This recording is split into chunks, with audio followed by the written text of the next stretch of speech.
Daerah Istimewa Yogyakarta. Provinsi ini menjadi destinasi wisata wajib untuk para petualang. Tapi tahu nggak kalau Jogja nggak hanya punya Malioboro, Candi Prambanan, dan Pantai Parangtritis. Kalian yang mau berwisata sambil menguji adrenalin bisa banget ke bagian utara Yogyakarta ini. Come on, kita ke Gunung Kidul. Gunung Kidul punya kekayaan alam yang super lengkap. Ada hutan, sungai, dan goa. Nah, mau tahu berwisata sambil menguji adrenalin di 3 tempat ini? Ikuti Unyil yuk! Bos Ogah, ada-ada aja sih. Mau berenang masa iya harus melepas ban beca? Mana susah lagi. Ini Waduh, cari Aing makannya. lagi ngapain, Pak? Wah, asik banget nih. Sekarang sudah buka bengkel beca sendiri ya, Pak? Ya, Den Unyil, bengkel apaan, Den? Pak Oga minta ban beca ini, Den. Katanya buat berenang masuk goa. Kayaknya nggak ngerti deh, Den. Nggak ban beca juga kali, Pak. Tapi pakai ini. Ya udah deh, pakai aja dulu sama Penyeng dan Pauga. Oh, ban begini toh.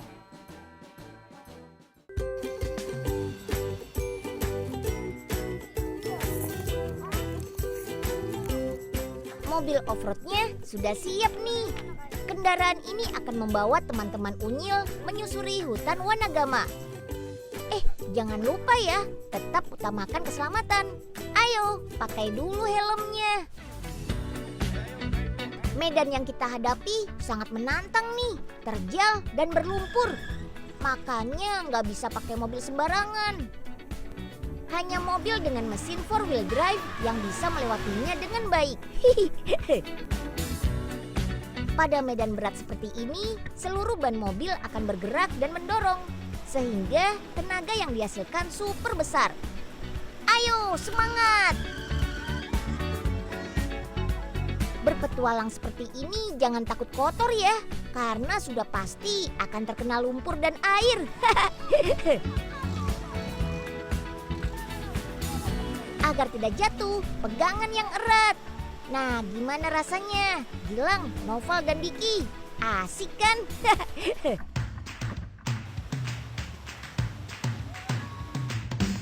Wisata menyusuri hutan dengan mobil off-road bisa kita nikmati selama 40 menit. Satu mobil berkapasitas 4 orang ini hanya membayar Rp400.000. Jadi setiap orang cukup bayar Rp100.000. Sebanding lah dengan serunya wisata ini.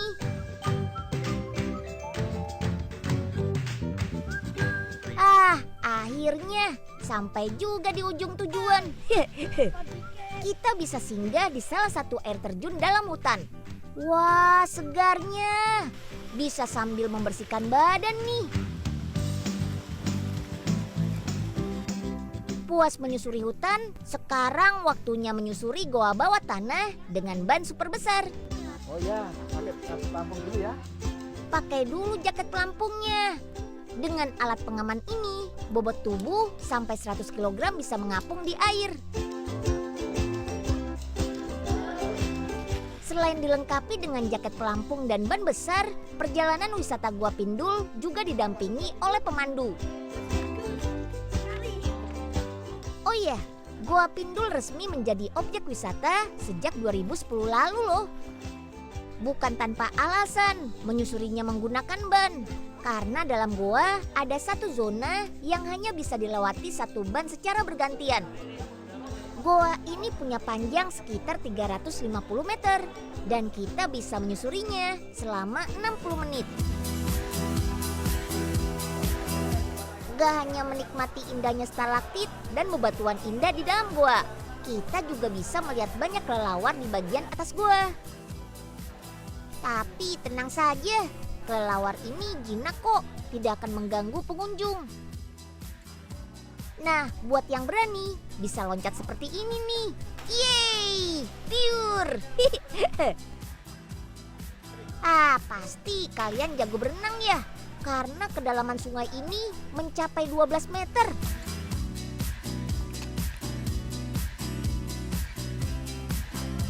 Iya, untuk menikmati indahnya gua, pengunjung harus membayar sekitar Rp40.000. Sip deh.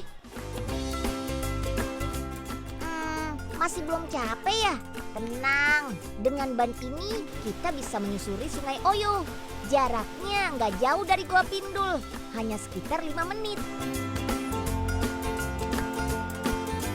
Wisata menyusuri Sungai Oyo ini menawarkan pemandangan alam yang indah.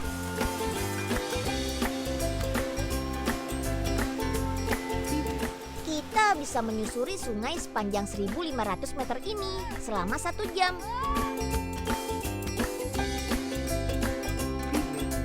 Kita juga bisa temui beberapa air terjun deras nih.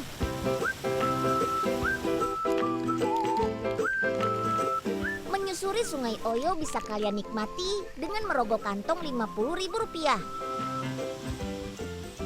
Nah, bagaimana? Seru banget kan wisata adrenalin di Gunung Kidul ini? Butuh waktu sekitar 3 jam dan membayar sekitar Rp190.000 per orang untuk bisa menyusuri hutan, sungai, dan goa sekaligus. Wih, bisa menjadi alternatif pilihan liburan saat ke Yogyakarta kan? Mantap!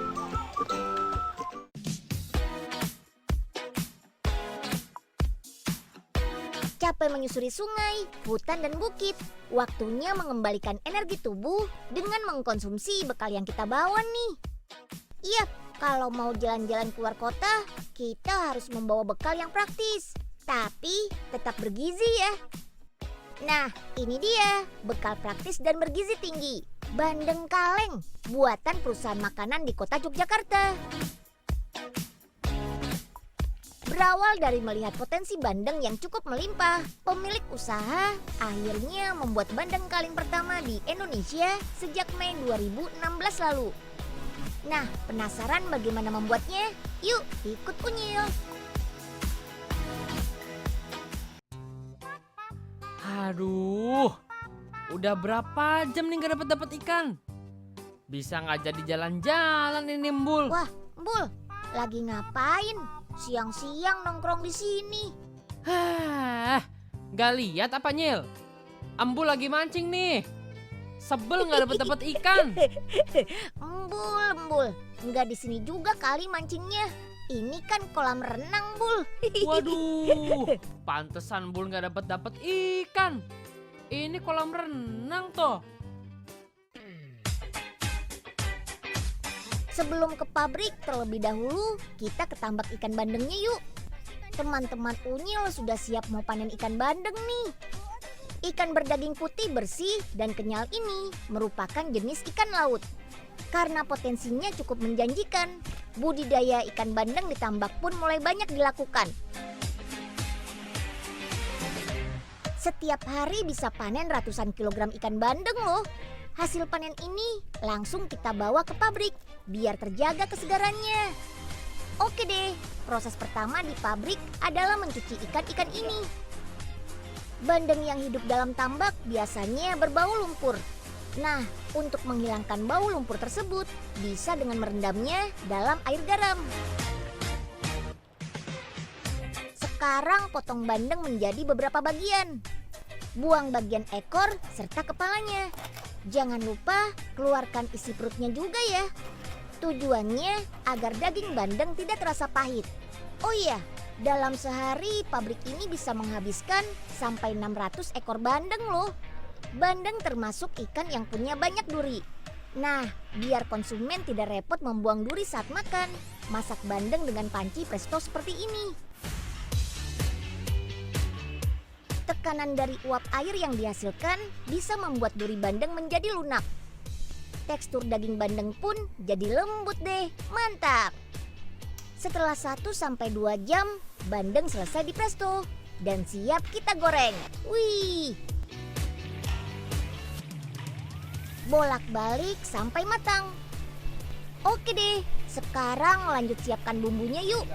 Tentu saja untuk menambah nikmat olahan bandeng kalengnya. Bumbunya terdiri dari bawang merah, bawang putih, cabai merah, cabai hijau, cabai rawit, garam, dan lada. Cabai inilah yang memberikan sensasi pedas dalam setiap varian rasanya. Semua bahan harus direbus sebelumnya. Dengan cara ini bumbu tidak mudah basi.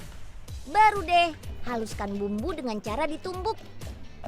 Ternyata cara tradisional ini bikin bumbu punya cita rasa berbeda loh. Mantap. Lanjut masak bumbunya sampai harum.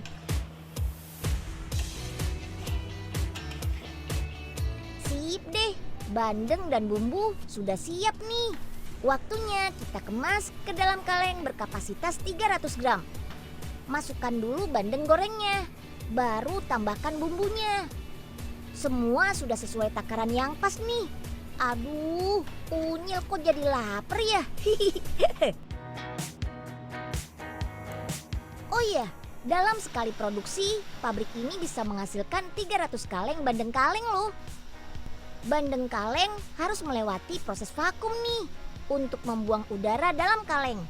Jadi bandeng bisa tahan sampai 1 tahun. Panaskan produk dalam suhu 70 derajat Celcius, kurang lebih selama 6 menit. Setelah selesai, langsung tutup kaleng agar tidak terkontaminasi. Semua proses dilakukan secara otomatis. Terakhir bandeng kaleng harus melewati proses sterilisasi. Panaskan dengan suhu di atas 100 derajat Celcius selama 2 jam dalam mesin retort. Hasilnya, bakteri yang menempel akan mati. Dalam 1 kali proses, mesin retort ini bisa menampung hingga 500 bandeng kaleng. Bandeng kaleng ini sudah dipasarkan ke beberapa wilayah, seperti Jogja, Tuban, dan Semarang. Harganya Rp45.000 per kaleng. Wah, terjangkau banget kan untuk dijadikan bekal jalan-jalan. Mengkonsumsi bandeng juga bagus untuk kesehatan karena kaya protein, omega 3, dan kalsium. Yeay, kenyangnya dapat, sehatnya juga dapat nih. Jalan-jalan jadi bebas lapar deh.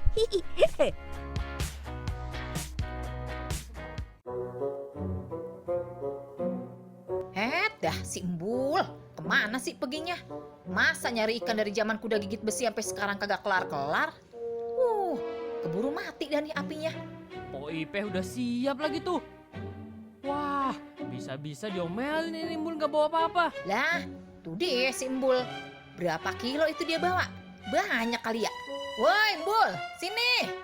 Embul, mana ikannya? Ayo buruan kita bakar. Embul gak dapet ikan, Po. Mancingnya salah. Malah di kolam renang. Lah, bagaimana sih Embul? Udah lama-lama nunggu. Ya udah dah, kalau gitu kagak jadi jalan-jalannya. Yah, Po. Aduh. Puas bertualang di alam dan makan bandeng yang bergizi tinggi, Unyil masih punya pilihan wisata lainnya nih di pinggiran Yogyakarta. Yap, kita jalan-jalan ke desa wisata. Di Yogyakarta memang banyak pedesaan yang disulap menjadi lokasi jalan-jalan. Tidak sekedar jalan-jalan, tapi juga bisa belajar budaya setempat. Salah satu desa wisata terkenal di Yogyakarta adalah Desa Wisata Krebet. Lokasinya berada di Kabupaten Bantul, 40 menit dari kota Yogyakarta. Infonya, desa wisata ini sudah terbentuk sejak tahun 70-an loh. Mau tahu apa saja yang bisa kita lakukan di Desa Wisata Krebet ini? Yuk, ikuti Unyil dan teman baru Unyil nih. Ada Dinda, Ayu, Yusuf, dan Rian. Come on!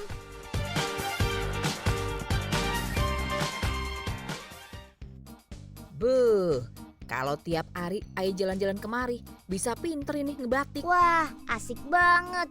Po Ipe sudah jago nih Po, gantian dong. Unyil kan juga mau ngebatik. Dah Nyil, kemana aja? Telat datengnya.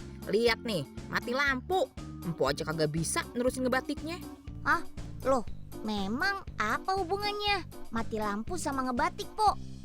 Kan ini kompor api, Po. Ini kan udah modern, Nyil. Kompornya aja pakai listrik. Oh gitu ya. Kalau gitu ya udah, nungguin listriknya nyala aja deh.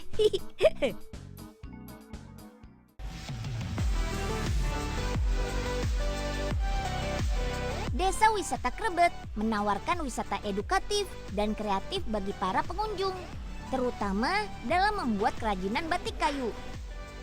Nah, dari 57 perajin batik kayu di sini, Unyil mampir ke salah satu perajin nih. Pertama, kita buat pola pada kayu.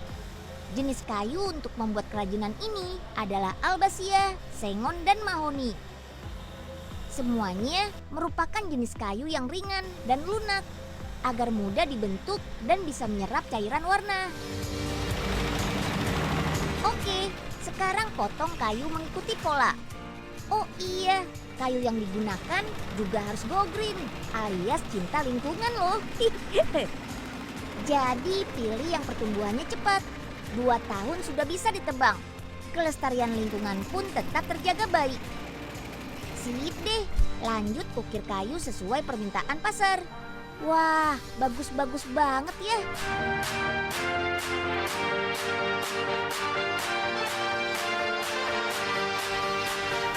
Oke deh, ukirnya selesai. Lanjut kita amplas. Biar permukaannya halus, jadi saat dicat nanti hasilnya sempurna. Waktunya membatik nih. Yusuf dan Rian sudah siap belajar tuh.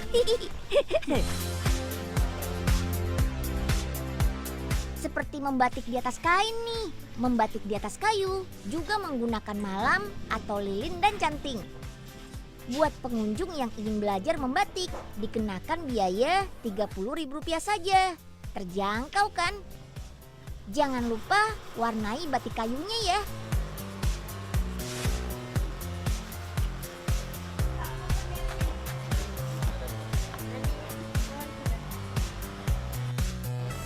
Untuk melepas sisa malam, rebus batik kayu seperti ini.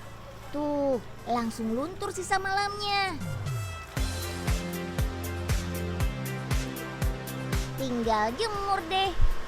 Wah, batik kayunya sudah jadi nih. Siap kemas. Sebagai kenang-kenangan, pengunjung juga bisa membawa pulang hasil buatan mereka loh. Wah, keren. Asik. Yusuf dan Rian bawa oleh-oleh.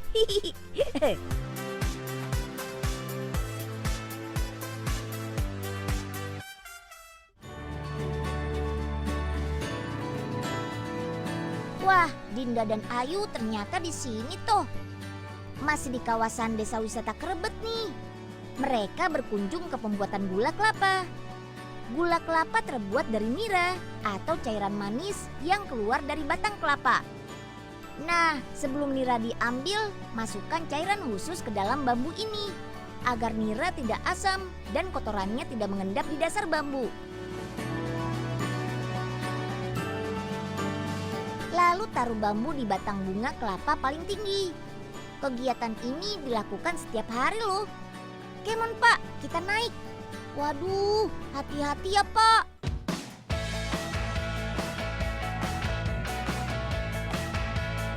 Kalau niranya sudah terkumpul banyak, baru deh kita masak.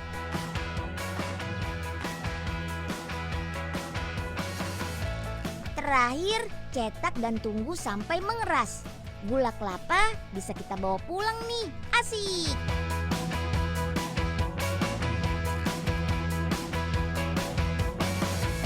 Oh iya, jangan khawatir ya.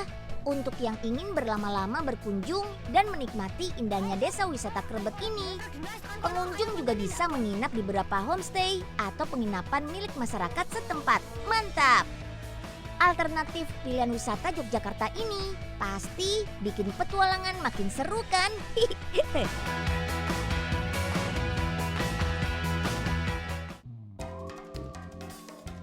Dah Nyil, enak bener nih. Empok kagak usah belanja gula merah lagi kalau gitu. Hemat dah. Iya Po, lumayan kan dapat oleh-oleh. Tapi topeng batik kayu Unyil kemana ya? Aduh. Nah, itu dia Unyil. Ambul kagetin ah. Duh. Wah, kodok loncat kecebur sawah. Ya elah Bul, kagak ada kerjaan apa ya? Kena kan, Bul? Makanya, Bul, jangan ngisengin orang melulu. Itu kan topeng Unyil, Bul. Sini, Enak balikin. aja. Siapa suruh dilempar? Ini jadi milik Embul. Ih, sini, Bul.